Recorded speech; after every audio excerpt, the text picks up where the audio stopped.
The betrayal didn't come from a stranger, it came from his own sister. Evan always believed family was untouchable.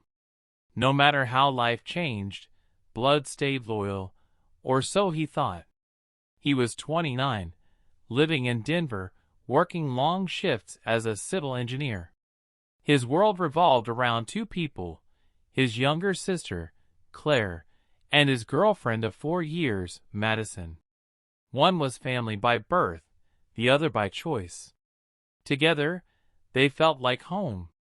Claire had moved back into Evan's apartment after a rough breakup. Madison welcomed her without hesitation. They cooked together, laughed together, shared late-night talks. Evan felt proud. His sister and the woman he loved were becoming close. Too close. At first, the signs were subtle. Madison suddenly changed her schedule. Claire started dressing differently, acting distant with Evan, but overly warm with Madison. When Evan walked into a room, conversations would stop. "You're imagining things," Claire said whenever he asked. "Don't be insecure," Madison added with a smile. Evan trusted them. That was his mistake. One Friday evening, Evan came home early from work, hoping to surprise Madison with dinner plans. The apartment was quiet. Claire's bedroom door was open, but empty. Madison wasn't in the living room. Then Evan heard voices from the balcony.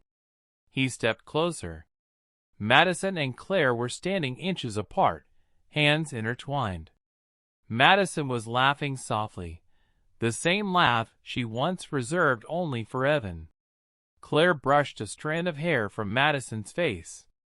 Evan felt the floor disappear beneath him. "What is this?" he asked. They turned, frozen. Claire spoke first. "Evan, it's not what you think." Madison couldn't even meet his eyes. "Not what I think," Evan said quietly. "I think my girlfriend and my sister are holding hands behind my back." The silence confirmed everything. Claire finally said, "It just happened. We didn't plan it." Evan laughed bitterly. "Betrayal always just happens when honesty is too hard." Madison tried to explain. She said she felt understood. She said Evan worked too much. She said Claire listened. Evan looked at his sister, the girl he'd protected their whole lives. "You could have chosen anyone," he said. "Anyone in the world. And you chose her." Claire's eyes filled with tears. "I didn't mean to hurt you." "But you did," Evan replied. "And you didn't stop."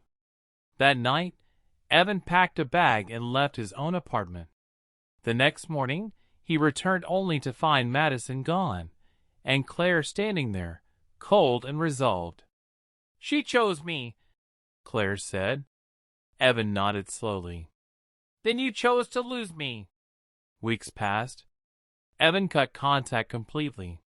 He focused on work, therapy, rebuilding himself. The pain didn't disappear, but clarity arrived. Claire and Madison tried to make it work. But a relationship built on betrayal carries its own curse. Trust never fully formed. Arguments replaced excitement. Guilt poisoned every moment. 6 months later, Claire called Evan. "It's over," she whispered. She left. Evan listened silently. "I lost everything," Claire said. "You?" "Her. Our family." Evan paused before answering. "No, Claire. You gave it away." He hung up. A year later, Evan stood at his mother's house during the holidays. Claire wasn't invited. The family had drawn a line, not out of anger, but boundaries. Evan realized something powerful. Forgiveness doesn't always mean reconnection. Sometimes, healing means distance. And sometimes, the strongest thing you can do after betrayal is walk away with dignity intact.